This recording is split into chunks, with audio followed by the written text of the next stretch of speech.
Hi guys, welcome back. I am Vivek Singhal from tradingwithvivek.com।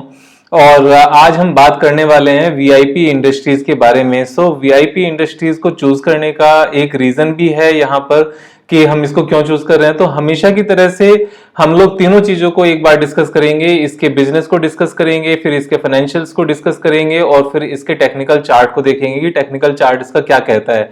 आगे बढ़ने से पहले मैं एक चीज जरूर कहूंगा कि ये कोई स्टॉक रिकमेंडेशन नहीं है। सेकंड, अगर चैनल को सब्सक्राइब नहीं किया है तो चैनल को सब्सक्राइब कर लें, क्योंकि इस तरह के स्टॉक एनालिसिस को लेकर मैं आता रहता हूं और ऑलमोस्ट एवरीडे एक वीडियो में बनाकर डालने की कोशिश भी करता हूं, जिससे हम अपनी ट्रेडिंग और टेक्निकल स्किल्स को, इन सबको हम अच्छे से पॉलिश कर सकें और थोड़ा सा फायदा भी ले सकें। तो अगर हम इसके बिजनेस की बात करें तो यार देखो, हमें सबको पता है कि वीआईपी इंडस्ट्रीज बैग्स बनाती है और जनरली जितना मैंने देखा है कि वीआईपी के नाम से ना सिर्फ वीआईपी को ही जाना जाता है। बाकी हम चीजों को बहुत ज्यादा ध्यान नहीं रखते, क्योंकि बिजनेस की वेबसाइट पर जाना, उस कंपनी की वेबसाइट पर जाना और सर्च करना, ये हमारी हैबिट्स है नहीं। और हैबिट है क्यों नहीं? क्योंकि या तो इस तरफ कभी ध्यान नहीं देते, क्योंकि टीवी पर हम देखकर ट्रेड्स डालते हैं जनरली, या फिर जो ब्रोकर राय दे देते हैं उनको देखकर डालते हैं, या फिर हम ऑफिस में इतने बिजी होते हैं कि घर आकर कुछ सर्च करने का या कुछ अलग से काम करने का मन नहीं होता। तो इसलिए मैं कोशिश करता हूं कि बिजनेस को अच्छे से समझा दिया जाए। तो सबसे पहले इसके ब्रांड्स देख लेते हैं। वीआईपी के वेबसाइट पर ही हम लोग गए हैं। तो यहां पर सबसे पहले कार्ल्टन इसका ब्रांड है, जो कि यूके बेस्ड ब्रांड है और इंडिया में इसको सेल करने का और बाकी सब चीजों का जो इसके राइट्स हैं वो वीआईपी इंडस्ट्रीज के पास हैं। सेकंड, वीआईपी बैग्स है और वीआईपी बैग्स तो है ही अपना वीआईपी बैग्स। स्काई बैग्स भी इन्हीं का है, हमने बहुत बार टीवी पर ऐड देखी होगी। और उसके बाद कैप्रिसी भी इन्हीं का ब्रांड है। उससे अलग एरिस्टोक्रेट इनका बहुत पुराना एक ब्रांड है और अल्फा भी इन्हीं का ब्रांड है। तो सिर्फ VIP doesn't mean VIP only. Carlton इन्हीं का है, अल्फा इनका है, एरिस्टोक्रेट, कैप्रिसी, स्काई बैग्स, वीआईपी, तो ये सब इन्हीं के ब्रांड हैं। तो इसका मतलब ये होता है कि यार दुकान पर जाकर आप जो मर्जी खरीद लो, बिकना तो अपना ही है। जैसे मारुति ने किया हुआ है ना, आपने 12-15 मॉडल्स निकाले हुए हैं कि आप कोई सा भी रेंज में किसी भी चीज को आप खरीद लो, बिकना तो मारुति ही है। तो सेम चीज इन्होंने यहाँ पर की हुई है। अलग अलग ब्रांड्स हैं। अच्छा, अलग अलग ब्रांड्स को भी अलग अलग तरीके से ही हमेशा इसकी मार्केटिंग करते हैं और सेल्स करते हैं। ऐसा कभी महसूस नहीं होने देते कि कार्ल्टन वीआईपी का ही ब्रांड है या कैप्रिसी वीआईपी का ही ब्रांड है। सबकी वेबसाइट भी अलग बनाई हुई है और सबकी मार्केटिंग भी अलग से होती है। अगर आप कार्ल्टन की बात करें तो कार्ल्टन ट्रेवल बैग्स के नाम से अलग से वेबसाइट है और इसके ऊपर कहीं पर भी आपको वीआईपी देखने को नहीं मिलेगा। इवन जो फीडबैक और कस्टमर केयर नंबर हैं वो भी कार्ल्टन ट्रेवल बैग्स के नाम से अलग से ही लिखे हुए हैं। तो ये एक मार्केटिंग स्टाइल है, सेल्स स्टाइल है। तो ये एक अच्छी बात है। अच्छा, अब बात करते हैं, ये तो ब्रांड्स की बात होगी, अब बात करते हैं कि ये बिजनेस क्यों ग्रो करेगा। देखो यार, पिछले काफी टाइम से ना ये चीजें रुकी हुई हैं। और रुकी हुई किस लिए है? क्योंकि पेंडेमिक है, ट्रेवल बहुत कम हुआ है और चीजें थोड़ी सी अटक गई हैं। अब ये जो ट्रेवल कम हुआ है और जो पेंडेमिक है, ये कोई परमानेंट चीज नहीं है। This is temporary in nature, और ये नेचर ने अपने आप को सब चीजों को हील करना ही होता है। जैसे मैंने पिछली वीडियो में भी बात की थी कि नंबर ऑफ केसेस तो हमारे इंक्रीज हो रहे हैं पेंडेमिक की वजह से, लेकिन जो मोर्टेलिटी रेट है, जो मतलब डेथ रेट है in comparison of this overall number of cases, ये काफी कम हो गए हैं। तो ऐसा लगता है कि माइल्ड हो गया है, चीजें धीरे धीरे ओपन हो रही हैं। और जैसे जैसे ये चीजें ओपन होंगी ना और फिर वापस से ट्रैवलिंग स्टार्ट होंगी, तो इन चीजों की फिर से डिमांड उतनी ही आ जाएगी जितनी की पहले अच्छी स्पीड से चल रही थी। लेकिन एक अच्छी बात ये हो जाती है कि हमें सस्ते गिरे हुए प्राइस पर चीजों को खरीदने का मौका मिल जाता है, जो हम देखेंगे टेक्निकल चार्ट में। तो बिजनेस की यहां पर बहुत डिमांड है। पर कैपिटा इनकम जैसे इंक्रीज हो रही है, उस हिसाब से ये चीजें बहुत बिकनी है। पहले घर में सिले हुए बैग्स भी लोग यूज करते थे, अभी घर में सिले हुए कोई यूज नहीं करता, सब बाजार से परचेज करते हैं। और जब बाजार से परचेज करते हैं ना, तो जैसे जैसे हमारी इनकम बढ़ती है, हम ब्रांड कॉन्शियस भी हो जाते हैं। और जब ब्रांड्स की बात आती है तो वीआईपी, कार्ल्टन, स्काई बैग्स, ये सब टॉप ब्रांड्स हैं। इनमें क्वालिटी भी है और जब टैग्स लिखा हुआ दिखता है तो वहां से कहीं ना कहीं कुछ फर्क पड़ता है। ये हम लोगों की मेंटालिटी की मैं बात कर रहा हूं। और मेंटालिटी का फायदा कैसे उठाया जाए कि जो उस ब्रांड्स को बनाती है, अगर वो कंपनी सस्ते प्राइस पर मिल रही है तो वहां इन्वेस्ट कर लो यार। अब बात करते हैं फाइनेंशियल्स की। तो फाइनेंशियल में सबसे पहले मैं एक ही चीज देखता हूं, वो होती है ROCE, return on capital employed. This is 28.6%, यानी कि इस पैंडेमिक के बावजूद भी ये 30% के बिल्कुल पास है। तो ये हमारे इस टेस्ट को पास करती है। मार्केट कैपिटलाइजेशन की बात करें तो 4000 करोड़ की सिर्फ मार्केट कैपिटलाइजेशन है, जो कि एक स्मॉल कैप है। तो again we have chosen today a small cap, क्योंकि यहां से स्मॉल कैप्स में अब अच्छी रैलीज मुझे नजर आती हैं जो क्वालिटी स्मॉल कैप्स हैं। जैसे 2000 जनवरी 2018 के बाद से जिस तरीके से स्मॉल कैप बहुत ज्यादा पिट गए थे, तो यहां से उनमें तेजी आने के चांसेस हैं। और हो सकता है कि अगले 2-3 साल में जितने भी क्वालिटी स्मॉल कैप्स हैं वो सारे ही लाइफ टाइम हाई पे नजर आए। और अगर ये लाइफ टाइम हाई जाते हैं तो 2-3-4 गुने होने का सबका स्कोप है, जो अच्छी कंपनीज हैं। ध्यान रखना, जो क्राइटेरिया है, आरओसीई हमने चेक कर लिया, मार्केट कैप छोटी है ये भी हमने देख लिया, प्रोमोटर्स की होल्डिंग 53.5% है। तो ये अपने आप में एक अच्छी चीज है कि मेजोरिटी इन्हीं के पास है। और प्लेजिंग परसेंटेज 0 है, यानी कि प्रोमोटर्स का कोई भी हिस्सा प्लेज नहीं है। अब बात करते हैं डेट इक्विटी रेशियो की। तो डेट इक्विटी रेशियो 0.44 है।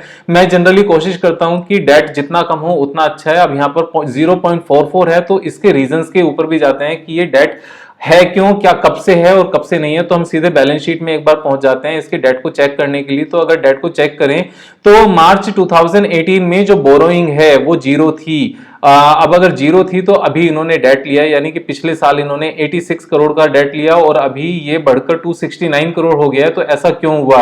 तो इसका एक सिंपल सा मैं आपको रीजन यहां दिखा देता हूं कि ये जो डेट बढ़ा है ना, ये इनकी फिक्स्ड एसेट्स इन्होंने अपनी इंक्रीज की हैं। फिक्स्ड एसेट्स मींस जो प्लांट एंड मशीनरी वगैरह होते हैं, जो प्रोडक्शन कैपेसिटी होती है, वो 77 करोड़ के फिक्स्ड एसेट से इंक्रीज होकर ये हमारी 117 करोड़ हो गई थी मार्च 19 में, और मार्च 2020 में 364 करोड़ हो गई है। तो जितना भी लोन लिया गया है ना, ये सारा लोन फिक्स्ड एसेट्स को इंक्रीज करने के लिए लिया गया है, यानी कि अब इनकी सेल्स भी इसी हिसाब से बढ़ेगी क्योंकि इन्होंने अपनी कैपेसिटी वगैरह को इंक्रीज किया है। तो ये एक अच्छा लोन है एक तरीके से कि जो सेल्स वगैरह है वो इंक्रीज होगी। अब बात करते हैं इनकी परफॉर्मेंस की, पिछले 10 साल में क्या परफॉर्मेंस रही है। परफॉर्मेंस सिंपल सी बात है यार, देखो 498 करोड़ से 2009 में इनकी सेल्स थी, जो इंक्रीज होते होते 2020 तक 1700 करोड़ हो गई। तो यानी कि लगभग 3.5-4 गुना इनकी सेल्स हुई है। ऑपरेटिंग प्रॉफिट इनका लगातार इंक्रीज हुआ है, 7 करोड़ 94 122, तो इंक्रीज होते होते 293 करोड़ तक ये पहुंचा है। और नेट प्रॉफिट की बात करें तो -14 करोड़ से इंक्रीज होते होते 112 करोड़ तक पहुंचा है। तो ये सारी इनकी लगातार ग्रोथ रही है कंपनी की। और बैलेंस शीट में भी इन्होंने इससे पहले 136 करोड़ का लोन था, तो उसके बाद में इसको पे ऑफ करना शुरू किया। पे ऑफ करते करते 0 तक पहुंच गए। उसके बाद में फिर से इन्होंने अपनी कैपेसिटी को इंक्रीज करने के लिए यहां पर लोन लिया है। और कैश फ्लो की बात करें तो जितना भर भी इनका नेट प्रॉफिट होता है, साल का नेट प्रॉफिट, वो सारा ऑपरेटिंग कैश फ्लो में हमें यहाँ पर नजर आ रहा है, जो पॉजिटिव है सारा। 2019 में माइनस में था 56, तो उसका इंपैक्ट हमारा सारा यहाँ पर कवर हो गया है। 2020 में सारा पैसा वापस से बुक्स में नजर आ गया है, तो ये चीज भी बिल्कुल ठीक है। और जहां तक रेशियोज की बात करें आरओसीई की, तो आरओसीई पिछले साल 2019 तक 38% थी, यानी कि 30% से ज्यादा थी। अभी मार्च 2020 में, क्योंकि पेंडेमिक का इसमें इंपैक्ट है, मार्च में ही हमारा पेंडेमिक शुरू हो गया था, लॉकडाउन वगैरह शुरू हो गया था, इंटरनेशनल फ्लाइट्स और नेशनल फ्लाइट्स भी बंद हो गई थी, तो उसका इंपैक्ट की वजह से ये 29% रह गया है। तो ये ठीक है, ये चलेगा। और प्रोमोटर्स होल्डिंग हमारी अच्छी है। एफआईआई के पास 4% है, डीआईआई के पास 13% है। डीआईआई के पास पिछले कुछ टाइम में इंक्रीज हुआ है, तो एफआईआई के पास थोड़ा सा कम हुआ है। और जहां तक पब्लिक की बात करें तो पब्लिक के पास 29% शेयर होल्डिंग है। और इस 29 में कुछ बड़े लोग भी शामिल हैं, जैसे कि राकेश झुनझुनवाला। राकेश झुनझुनवाला के पास इसमें 5.31% है। और अगर हम यहाँ पर देखें तो राकेश झुनझुनवाला की यहाँ पर ओके, ये इनके पास यहाँ झुनझुनवाला, राकेश, राधेश्याम यहाँ से निकलकर ये ऊपर आ गए, तो 5.31% इनके पास हिस्सेदारी है। और राम गोपाल टेक्सटाइल लिमिटेड वगैरह, मतलब सब चीजें ठीक हैं। फाइनेंशियल्स आर गुड, स्टेबल हैं, लगातार ग्रोथ पिछले 10 साल में दिखाई है, अच्छे ब्रांड्स हैं, अच्छा बिजनेस है। अब बात करते हैं टेक्निकल चार्ट की। तो टेक्निकल चार्ट पे अगर हम छोटे टाइम फ्रेम पर देखें, छोटे टाइम फ्रेम मतलब पिछले 6 महीने में क्या हुआ है, तो ये पेंडेमिक के साथ ही नीचे आया था और पेंडेमिक से एकदम पहले 515 के प्राइस पर ये ट्रेड ट्रेड कर रहा था। तो पेंडेमिक का जितना भी इंपैक्ट है, अगर वो खत्म हो जाए, यानी कि अगले एक साल में भी अगर खत्म हो जाता है और सब चीजें वापस से नॉर्मल हो जाती हैं, तो 517 का प्राइस तो इसका ऐसे ही बनता है, जो कि अभी 293 पर ट्रेड कर रहा है। उसके बाद में अगर हम देखें तो ये ग्रीन वॉल्यूम के साथ जो बड़ी बड़ी वॉल्यूम के साथ जो है प्राइस हाइक हुआ है ना, उसके बाद जितना भी नीचे वापस रिट्रेसमेंट हुआ है वो लो वॉल्यूम से होता है, हाई वॉल्यूम के साथ ये ऊपर जाता है, फिर वापस से लो वॉल्यूम के साथ नीचे आता है। और मुझे एक ये राउंडिंग कर्व बहुत अच्छा लगता है, अगर आपको पता हो, आपने पुरानी वीडियोस देखी हो, तो ये एक एक्यूमुलेशन होता है, ये कभी भी डिस्ट्रीब्यूशन नहीं होता। तो यहाँ पर ये एक्यूमुलेट भी हुआ है इस तरीके से। तो ये अगर हम वेरी शॉर्ट टर्म की बात करें तो 334 तक यहाँ तक गया था ये शेयर 14 सितंबर को, उसके बाद में रिट्रेस होकर 293 आ गया। तो अगर ये वापस से उसी लेवल को भी अचीव करता है तो यहाँ से करीब करीब 12% की ग्रोथ तो यहीं पर है जो इमीडिएट नजर आती है।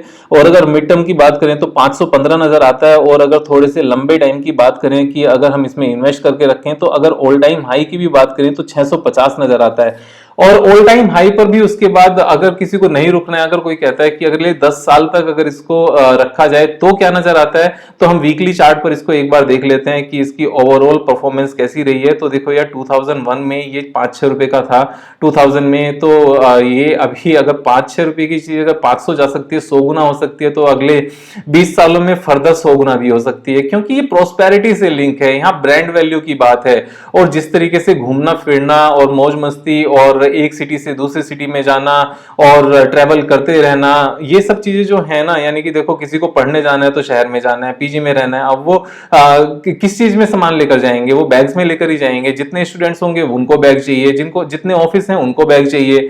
तो बैग तो सबको ही चाहिए, चाहे वो ब्रीफ केस हो, चाहे वो अच्छा बड़ा सूटकेस हो, या फिर उनके ये मींस लैपटॉप वाले बैग हो, या किसी भी तरह के बैग हो। तो ये एक बहुत ही ग्रेट बिजनेस है, अच्छी वैल्यूएशन है और अच्छी बैलेंस शीट है, अच्छा ब्रांड है। और यहां से सीधा सीधा वेरी शॉर्ट टर्म में 12% का हिसाब किताब नजर आता है। मिड टर्म की बात करें तो 517 नजर आता है। और अगर लॉन्ग टर्म में मतलब अगले 1.5-2 साल की बात करें तो यहां से लाइफ टाइम हाई तो नजर आता ही है, और उसके बाद में मल्टीपल भी हो सकता है। तो यहां से अगर ये 10 गुना भी हो जाए अगले 10 साल में, तो कोई मुझे ऐसा कोई शॉकिंग नहीं लगेगा। मुझे तो लगता है कि यहां से इतना तो होना ही है। हाँ, कहते हुए बड़ा अजीब सा लगता है कि विवेक भाई आप तो कह देते हो आसानी से, कहने में क्या जाता है। देखो पिछले 10 साल का भी इसका हिसाब किताब देख लो, तब भी जब अगर किसी ने बात की होगी ना इन सभी पॉइंट्स को लेकर, तो ऐसे ही लगा होगा कहने में क्या जाता है, लेकिन चीजें ऐसे बढ़ जाती हैं और ऐसा ही होता है। अगर सब्सक्राइब नहीं किया चैनल को तो सब्सक्राइब कर लेना, क्योंकि इस तरह की वीडियोस फिर से आती रहेंगी।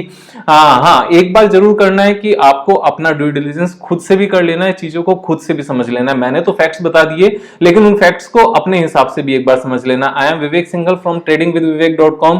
Have a nice trading, have a nice investing. Thank you so much.